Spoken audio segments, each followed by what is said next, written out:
Amigos y enemigos, bienvenidos a esta nueva sesión de Cultura Política. Hoy vamos a hablar de un tema que es sumamente apasionante y es la inteligencia y la contrainteligencia. Para esto me acompaña no solamente una persona que ha estudiado desde la perspectiva teórica lo que es la inteligencia debido a su formación castrense, sino que también ha vivido en carnes propias los efectos de los organismos de inteligencia.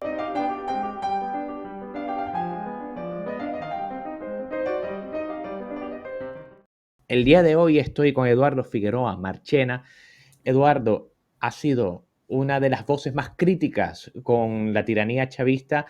Tiene formación militar debido a que es teniente de la aviación y además sufrió en carne propia la persecución política. Eduardo, ¿qué tal el día de hoy? ¿Cómo estás?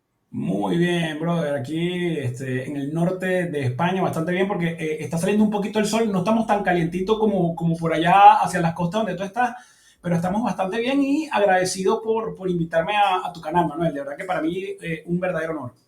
Ya sabes que eres bienvenido por estos lares. Lo primero, Eduardo, vamos a ir con conceptos sumamente básicos. ¿Qué es la inteligencia desde una perspectiva militar? Vale, mira, primero te voy a hablar un poco de lo que es mi conocimiento. Yo, a pesar de ser militar, egresado de la Escuela de Aviación Militar, como licenciado en Ciencias y Artes Militares, yo me especialicé en la parte aeronáutica. Sin embargo, he sido, digamos, un poco autodidacta en el tema de inteligencia, también porque me tocó vivirlo, autodidacta y empírico. Y bueno, me gusta leer. Antes de empezar el video, te había dicho que estaba leyendo sobre este libro, que es de un autor, además, español, Jorge Gómez, Los secretos de la contrainteligencia.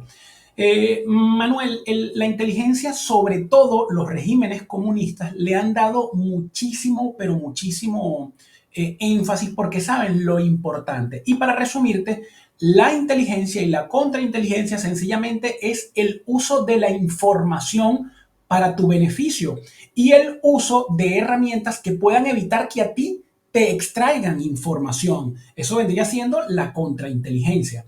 En Venezuela, de hecho, hubo un proyecto, así como existe el ejército, la aviación, la armada y la Guardia Nacional, hubo un proyecto súper ambicioso copiado de Cuba para que la rama de la inteligencia militar se convirtiera en un componente aparte.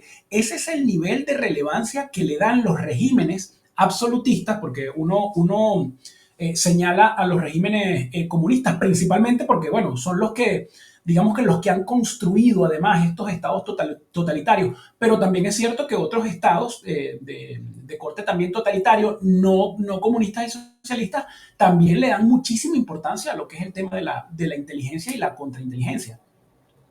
Bueno, justamente desde una perspectiva politológica podemos hablar de los regímenes totalitarios. Tenemos el caso alemán, que tenía, por ejemplo, la Gestapo, y el caso soviético, que tiene la famosísima KGB. Y desafortunadamente podemos retrotraernos a la realidad venezolana, donde los servicios de inteligencia del Estado fueron utilizados para la represión. Lo vemos con esa evolución de la DICIP al desafortunado SEBIN, al Servicio Bolivariano de Inteligencia, y en el caso militar, creo que de la DIN al DIGESIM, también tristemente Es conocido correcto. como ser esa fuente. Ahora, hay un elemento, y yo quisiera aquí, sé que es un poco complicado, pero por eso confío en tu intelecto, en ejemplificar elementos básicos, nociones básicas de inteligencia con tu caso como perseguido político. ¿Por qué? Porque me llama sumamente la atención cómo en tu caso se rompe el paradigma de que el chavismo, de que la tiranía actúa solamente puertas adentro, sino que también hay organismos, hay elementos al servicio de la tiranía que operan en el extranjero. ¿Nos puedes graficar un poco cómo fue este proceso a través de esta solicitud realizada por Luis Ortega Díaz a través de Interpol, de tu caso en Panamá? ¿Cómo fue esa fabricación de un expediente en tu contra? ¿Cómo lo podríamos llevar a la práctica? Sí, repito, voy a hablar desde mi conocimiento empírico, porque seguramente a lo mejor un oficial realmente formado en inteligencia y en contrainteligencia ve cómo yo explico, cómo grafico las cosas y hará como la película esta de Naked Gun, ¿dónde está el policía? Dirá, Dios mío, ¿qué está diciendo Figueroa? Yo voy a hablar dentro de mi comprensión, mi limitada comprensión sobre el tema. Manuel, los estados, y repito, sobre todo los estados o los regímenes como el de Venezuela, que siempre están dependiendo o siempre están expectantes de dónde va a venir el golpe o de dónde, porque obviamente son gobiernos forajidos, son regímenes forajidos, entonces ellos pues necesitan fortalecer su aparato de control. Y para ello, entonces ellos van alimentando y van perfeccionando las maquinarias de inteligencia. Si nosotros vemos, que además eso es difícil de ver, pero yo que formé parte de la Fuerza Armada, fue notable cómo se le inyectó de una manera desproporcionada dinero a lo que fue el aparato de inteligencia en Venezuela, con lo que fue el fortalecimiento de lo que fue y la transición de lo que fue la DICIP al SEBIN y la transición del DIN, que era la Dirección de Inteligencia Militar, a el DGCIN, que es Dirección de Contrainteligencia Militar. No tiene nada que ver, eran sencillamente prácticamente departamentos o direcciones, bueno, con cierta experticia, porque hay que digamos, aclarar que había muy buenos profesionales formados y capacitados en diferentes partes del mundo antes de que llegara el chavismo, mismos funcionarios que luego se retiraron cuando empezó esta locura, pero eran direcciones que tenían, bueno, presupuestos bastante modestos y no tenían ni, me atrevo a decir, Manuel, que ni el 10% del alcance que tienen ahora. Es decir, el aparato de inteligencia se ha acrecentado en un 90 o en un 80%. Fronteras afuera existen lo que son las embajadas o los consulados. Y esto para nadie es secreto, de hecho lo podemos ver en las series y es muy cierto. Se entiende, los países saben que muchos países, cuando no todos los países, dentro de sus comités, dentro de lo que es la plantilla de integrantes, de diplomáticos en las embajadas, siempre hay un oficial de inteligencia. De hecho, a veces es hasta público. Mira, aquí viene mi delegado de inteligencia. Y hay otros que sencillamente, bueno, se traen un analista, se traen un secretario, y realmente esos analistas, secretarios, incluidos los mismos embajadores o cónsul, en muchas ocasiones tienen formación en el área de inteligencia y contrainteligencia. Entonces tú puedes tener por seguro que embajadas venezolanas que están, bueno, ahora voy a cuando yo estaba en Panamá, que están en Madrid, acá en Europa, que están, bueno, ahora en O Estados el consulado Unidos, en Barcelona mismamente, claro. por supuesto, en Barcelona, en Perú, en Chile, en Colombia, en Brasil, en Italia, en donde haya, Manu, mayor concentración de disidencia venezolana, esa embajada tiene digamos, un comité, ni siquiera es uno o dos, pueden ser, Manu, decenas de personas, secciones o pelotones de inteligencia que están en la calle y pueden ser el que te vende la empanada en la estación de metro en Madrid o puede ser sencillamente un venezolano que cuando hay una manifestación o una concentración está ahí también cantándole consignas a la oposición y realmente ellos son funcionarios de inteligencia que están viendo, buscando, más que viendo, están escuchando. ¿Qué ocurre? ¿Qué hay? ¿Qué se dice? Hace poco también decía, yo estuve en Colombia en el 2019, mano, y Colombia era la Berlín de hace 70 años, era la Berlín de la Guerra Fría. Ahí tú ibas para un centro comercial y lo que faltaban eran estos perfiles de Dick Tracy con el Con el sombrero periódico. y con...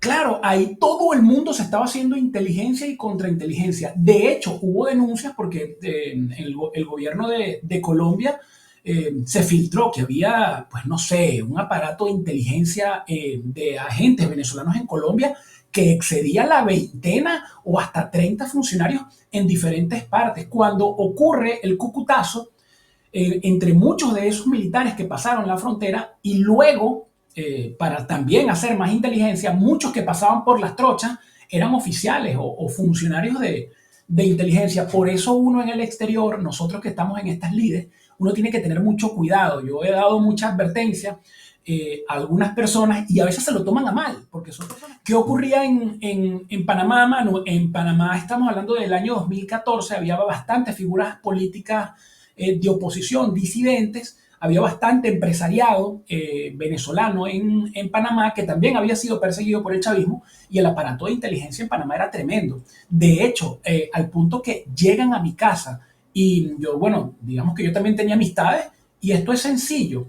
Ellos por la embajada, tampoco es que es difícil ubicar a una persona en el exterior. Si yo quiero ubicar a Carlitos Pérez que vive en Madrid, yo sencillamente voy al consulado a ver si está inscrito. Que si alguna gestión consular hizo, van a estar sus datos ahí y yo voy a saber dónde vive, voy a saber su número de teléfono y voy a saber su correo electrónico.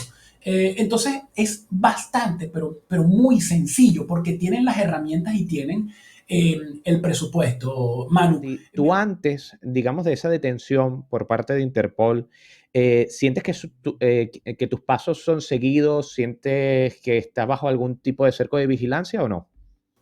Claro, mira, es que la historia es interesantísima, Manuel. Ahora yo la cuento, pero fue muy duro. Yo vivía en una zona que se llamaba Chiriquí y yo tenía allí en Chiriquí una cancha de paintball. Ok. Sí, bueno, una cancha, hay personas que dicen un campo, no se dice cancha, se dice campo de paintball. Tenía un campo de paintball. Y cuando empiezan a hacer las denuncias, me empieza a nombrar Diosdado Cabello, que yo estaba conspirando y tal, que había formado parte de un plan de golpe de Estado. A mí me empiezan a llegar llamadas y mensajes de personas que querían practicar paintball, pero en la noche. Y eso era totalmente atípico. Eso quedaba en un monte aislado de cualquier población. Porque, bueno, yo me había preocupado por hacer algo tipo selvático. Yo dije, aquí está pasando algo bastante raro. Me reúno con una de las personas porque obviamente también teníamos que comer, me reúno un día con una de las personas que estaba interesada y se reúne conmigo y yo le veo un perfil muy de militar o muy como de funcionario. Y entonces me dice, no, es que queremos celebrar un cumpleaños y tal. Y yo, bueno, está bien. El tipo se va y yo dije, aquí está pasando algo raro. Yo me voy a ir para la casa de un amigo porque no me siento seguro. Un vecino luego me dice, mire Eduardo, esta historia es interesantísima, Manuel, ha estado una camioneta, una pick-up blanca, pasando mucho por frente de tu casa. Y resulta que este tipo era un señor panameño ya entrado en años. Y el tipo, cuando sabe mi historia, yo le digo, mira, lo que pasa es que yo soy un oficial retirado de la Fuerza Aérea, ta. Y el tipo me dice, mire Eduardo, yo viví 40 años en Estados Unidos y yo colaboré con organismos de inteligencia, yo fui agente de inteligencia de Estados Unidos. Yo la placa de esa camioneta, yo la rastreé porque todavía me queda en contacto. Esa camioneta fue alquilada en el aeropuerto de Chiriquí por el consulado de Venezuela, la embajada de Venezuela en Panamá. Mira, yo recuerdo eso. Entonces, claro, yo dejo la casa, me voy a vivir a casa de un amigo junto con mi esposa y pasada 2 semanas, pensando yo, también una persona sin experiencia, que ya había, bueno, pasado riesgo, fui a mi casa a buscar ropa. Y cuando entro a mi casa y estoy buscando ropa, me tocan la puerta un tipo de una compañía como de electricidad. Me toca la puerta, hola, ¿qué tal? Mira que estoy buscando la dirección tal y cual. Y yo, ok, no, pero por aquí no es. Ok. Tipo se fue. Cuando iba saliendo ya con las maletas, Manuel, llegó a mi casa un comité, eran, no sé, unas 14, unas 12 vehículos antiterrorismo de Panamá, que venía colaborando con la inteligencia venezolana porque le habían dicho, dentro de las denuncias, que yo era un peligroso terrorista. Y entonces, bueno, vino esa gran comitiva. Yo bloqueo la puerta, vi un piano viejo en la casa donde yo vivía, coloco un piano viejo y empecé a llamar a el ex embajador en la OEA, Guillermo Cochés. Me bloqueé en la entrada de la puerta con un piano y empecé a hacer llamadas. Mm. El embajador de la OEA, de panameño, en la OEA, Guillermo Cochés, de verdad que me ayudó muchísimo. Y empezaron a hacer llamadas, estoy hablando que esto duró como dos horas. Estamos hablando de un grupo literalmente antiterrorismo, hombres encapuchados y con armas de largo alcance. Yo recuerdo que los vecinos me decían que los tipos gritaban, nadie salga de sus casas, no saben a quién tienen de vecino. Imagínate tú, Vaya. yo, el monstruo de Mamera. Entonces, bueno, hice las denuncias, ellos me dicen, el embajador me dice, se va a acercar un agente a la ventana, ponle el papel de la solicitud de refugio por la ventana. El tipo lo ve, le toma una foto y al rato llega un agente de migración y me dice, mira, no te van a detener, pero tienes que presentarte en Migración Panamá, de la ciudad de Panamá, eso quedaba como a 6 horas de Ciudad de Panamá, tienes que presentarte el día lunes allá. Imagínate cómo quedé yo con los nervios, bueno, de punta, Voy a migración y me dicen, mira, vamos a hacerte el trámite, a intentar acelerar el trámite de refugio. El refugio en Panamá podía tardar hasta 4, 5 o 6 años en respondértelo.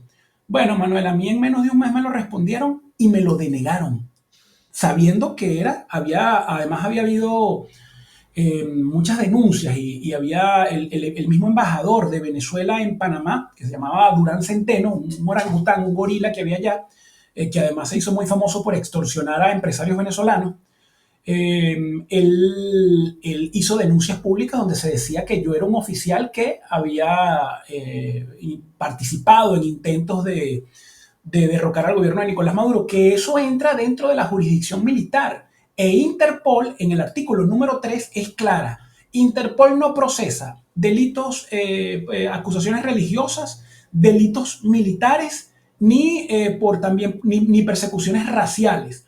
Entonces, ¿qué dijo el gobierno, el régimen de Venezuela? Hábilmente, que es lo que ha hecho con otras personas. Yo no puedo deportarlo, ni solicitarlo, ni su detención por un delito militar, porque yo estaba siendo denunciado o solicitado por instigación a la rebelión militar y traición a la patria. Sencillo, yo le creo un delito común y me colocan un delito que esto forma parte, en la creación de esta maqueta forma parte de Luis Ortega Díaz, me crearon un delito de legitimación de capitales para favorecer al narcotráfico. Imagínate tú. Y yo en Panamá, bueno, estaba viendo cómo me ganaba la vida vendiendo teléfonos, vendiendo lo que se me atravesara. Entonces, claro, ellos hacen efectivo eso, le envían, porque tenían muy buena relación el régimen de Venezuela con el régimen, en ese momento prácticamente era un régimen de Juan Carlos Varela, el presidente Juan Carlos Varela, que fue canciller junto con Maduro. Y entonces ellos mandan esta denuncia, no, miren, tienen que denegarle el refugio porque este hombre está solicitado por Interpol. Me indican eso, yo intento meter una moción de, digamos, como una apelación, me la vuelven a negar y entramos como en un silencio como de un mes. Dentro de ese mes, yo por la mala costumbre que tengo de comer y de pagar alquiler, tuve que seguir trabajando. Y yo también daba charlas, tenía una empresa con un amigo que luego algunas personas me dijeron que fue este amigo o este conocido mío o este socio que yo tenía quien dio mi ubicación. Teníamos una empresa donde dábamos charlas de administración efectiva del tiempo, el liderazgo a empresas. Me citan en un restaurante, en una avenida bastante transitada ya en Vía Argentina, en un restaurante, una presunta empresa que quería darle capacitación a sus empleados. Y eran funcionarios de inteligencia de Panamá, los cuales al terminar la entrevista voy saliendo y me detiene la policía en un procedimiento supuestamente de rutina, su pasaporte, Eduardo Figueroa, y en 12 horas, ni siquiera 16 horas, en 12 horas, Manuel, lamentablemente yo mandaron un avión del Grupo Aéreo Presidencial y me mandaron a Venezuela. Cuando llego a Venezuela y me presentan en tribunales, el delito de legitimación de capitales desapareció y me presentan en tribunales militares por instigación a la rebelión, creo que era contra el decoro militar y traición a la patria. Y esa fue la historia. De verdad que fue un operativo de inteligencia tremendo que hicieron ellos, porque ahí hubo una colaboración y una comunicación transversal entre países y entre direcciones y entre instituciones, pues tremenda. A lo que voy con esto, no se puede subestimar jamás el alcance del régimen. Y si vamos, que esto alcanzará para otro programa, no lo haremos ahora, lo que fue la operación de inteligencia que hicieron para lamentablemente secuestrar y asesinar a nuestro amigo, a nuestro hermano Ronald Ojeda, es algo digno de una película, Manuel. Claro, porque justo lo que estábamos hablando fuera de cámaras, ¿de dónde viene esa experticia a nivel de inteligencia? Vienen que tienen como maestros del engaño, en este caso, a Cuba. Y el régimen cubano fue, o por lo menos los esbirros de la inteligencia cubana, del G2 cubano, fueron entrenados por la misma KGB, por los mismos organismos de inteligencia soviéticos, que eran uno de los que llevaban, digamos, esa competencia dentro de la comunidad de inteligencia con Norteamérica y la CIA. Pero además de ello, tenemos hoy en día, desafortunadamente, esa desventaja al momento de enfrentarnos a ellos, que tienen también el respaldo tecnológico chino. Así que es una pesada maquinaria, sabe funcionar, está también correctamente engrasada Y hay que ser conscientes de esto, no para temerles, no para caer en la inoperancia, no para capitular, sino para no subestimarlos, para dimensionar correctamente a qué nos enfrentamos. Y evidentemente yo creo que en tu caso se puede ver cómo hubo una cierta complicidad evidente a nivel político entre Panamá y Venezuela, porque al fin y al cabo, viendo tantas irregularidades, pudieron dilatar el proceso, hacer la vista gorda. Es decir, hay muchos subterfugios, hay muchas formas de irse para que estas cosas no terminen así. O sea, ¿cuántos venezolanos no están refugiados en el mundo libre que tienen desafortunadamente órdenes de capturas y demás de casos también fabricados como el tuyo y que no han sido entregados? ¿Por qué? Porque son gobiernos serios que reconocen a la tiranía de Venezuela como lo que es, un gobierno forajido, algo que está completamente alejado de cualquier canon legal o jurídico.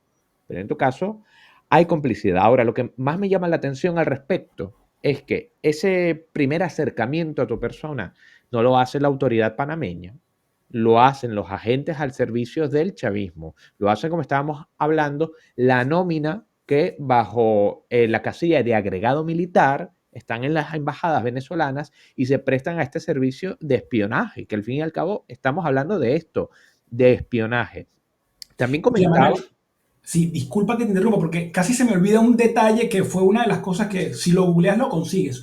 Hubo un funcionario de inteligencia de nombre Edgar Hernández que le dieron la misión de asesinarme y él se escapa para Estados Unidos y contacta al periodista Roberto Carlos Olivares y Roberto Carlos Olivares viaja a Panamá a hacer la denuncia. De hecho, Roberto Carlos coloca en ese momento en la rueda de prensa las credenciales del funcionario y el funcionario indica que yo me había convertido en un elemento de interés operacional. Si a ti un organismo de inteligencia te coloca la ficha de elemento de interés operacional, usted tiene que preocuparse.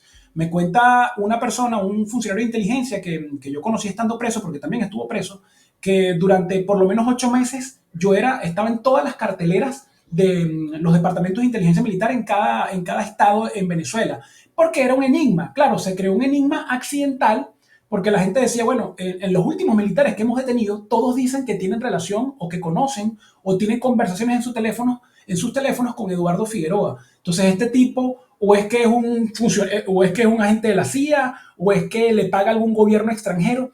¿Quién es este tipo? Porque, coño, está sonando, está como el pimentón, está en todos los guisos. Entonces ellos dicen, yo no voy a tomar riesgo. Puede que no sea nada o puede que en realidad el tipo sea alguien de peligro. Claro, porque al Entonces, fin y al cabo puede ser que se dé la coincidencia de que simplemente eres compañero de promoción o cosas tan triviales como estas. sí, y que lamentablemente, digo lamentablemente, en ese momento hubo al menos dos intentos o dos planificaciones de pronunciamientos en contra de Maduro y de movimientos en contra de Maduro, y en esos dos pronunciamientos y movimientos que fueron los primeros a los cuales se enfrentó el régimen de Maduro, en los dos había un punto de pivote que era yo. Entonces, ¿qué dijeron ellos? Mira, esto hay que eliminarlo. Entonces, en la cumbre presidencial, hay gente que no se acordará de esto, en la cumbre presidencial que hubo en Panamá, que fue Obama en el 2014, y obviamente los presidentes de América, en el centro de convenciones de la ciudad de Panamá, que salió un doble de Maduro y tal, y la gente, coño, qué ridículo este tipo. Este agente de inteligencia, Edgar Hernández, él dice, el gobierno, el régimen de Venezuela, por medio de la embajada, me mandó a mí a alquilar el piso número 19 o 20 de la Torre Arrecife. La Torre Arrecife era un rascacielos, una torre muy alta que queda frente al centro de convenciones de Ciudad de Panamá.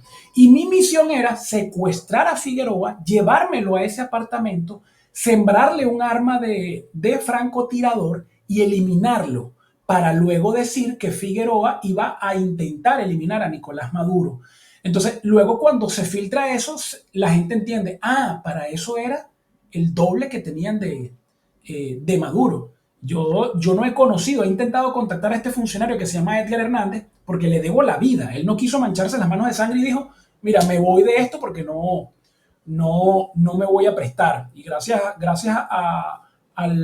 digamos, al criterio o a la ética que tuvo ese funcionario, yo tengo mis dos hijos y estoy con mi esposo y estoy en este plano hablando contigo. A lo que voy, Manuel, los organismos de inteligencia en Venezuela han aprendido de, efectivamente, como tú dijiste, de los organismos cubanos. De hecho, los cubanos fundan la Escuela de Inteligencia en Maturín para formar agentes.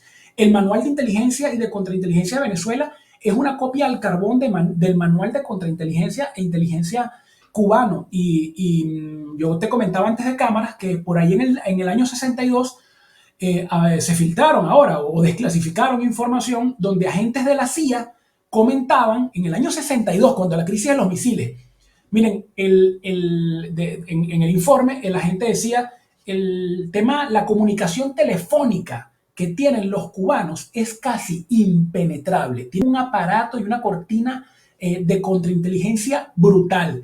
Eso era en el 62, Manuel. Imagínate Imagínate qué ahora. no será, qué no harán ahora, porque la gente se está muriendo de hambre en Cuba, es verdad, no tienen recursos, pero para su aparato de inteligencia, porque su sobrevivencia, su subsistencia, su pervivencia, depende de eso, por eso le dan tanta prioridad. Mira, esta última parte de la anécdota me recuerda mucho a esta película que es interesantísima para analizar estos temas, La vida de los otros, que va mucho sobre cómo era el sistema de espionaje en la Alemania No lo Oriental he por visto. parte del Stasi. ¿La has visto? No, no, no. Te la recomiendo encarecidamente. No voy a revelar el final, pero tiene que ver mucho con la capacidad de la voluntad individual, Pero de la al redención. protagonista lo atropellan, pero no lo diga.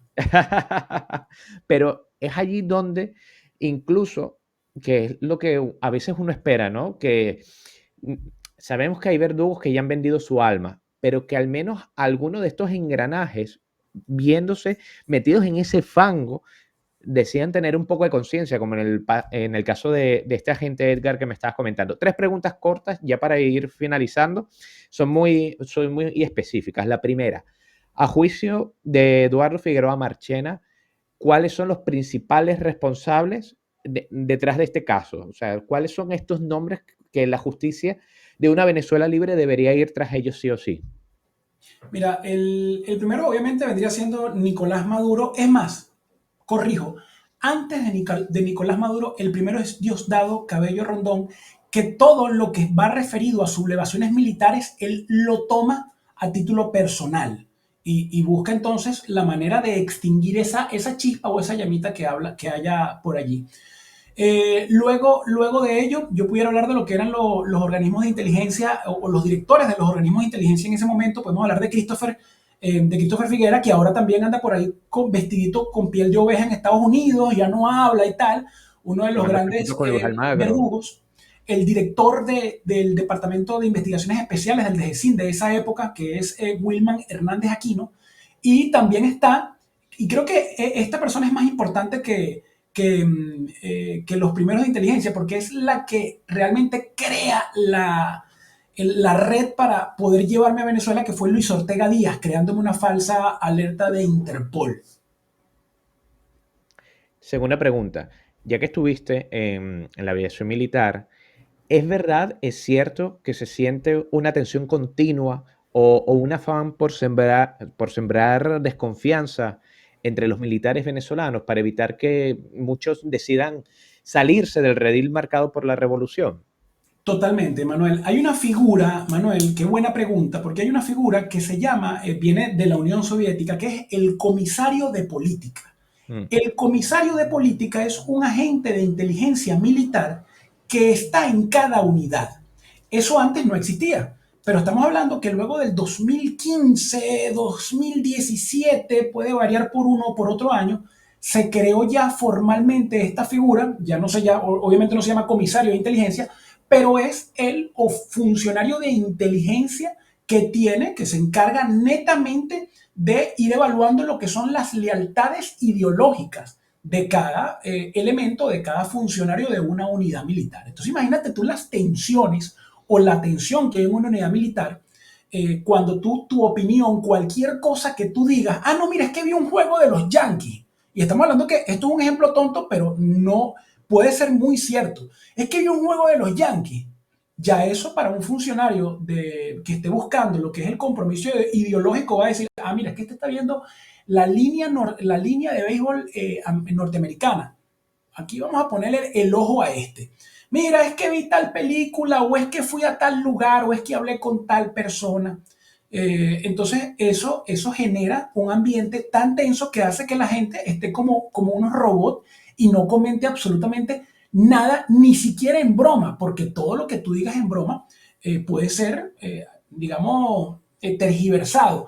Yo estuve preso, Manuel, con un muchacho que en el año 2018, un teniente, le tomó foto al plato de comida que estaban sirviendo. En ese momento en las unidades militares lo que se estaba pasando, bueno, lo que se vivía en el país era un hambre, era una hambruna. Sí. Y las unidades militares no eran exentas de esto. Entonces él tomó foto de un plato de comida que estaba, bueno, la comida que le habían dado muy escasa, muy mal presentada, y él le tomó una foto.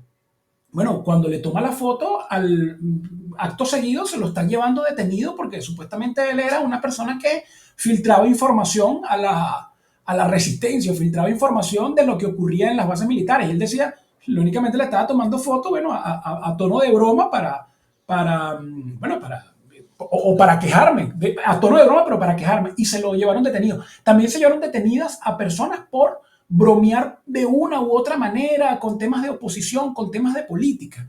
Y duraron años detenidas. Entonces, claro que hay una tensión muy, pero muy, muy alarmante en las unidades. Por eso también ya casi no hay oficialidad en las unidades militares porque todo el mundo se retira. Cuando puede se retira porque no aguantan la presión que hay, que igual siguen siendo cómplices, pero bueno, están luchando para ver cómo mantienen con esa presión a los militares, porque también el que se va de baja o el que quiere retirarse entra también como en un periodo de análisis, porque el régimen dice, porque usted se va de baja.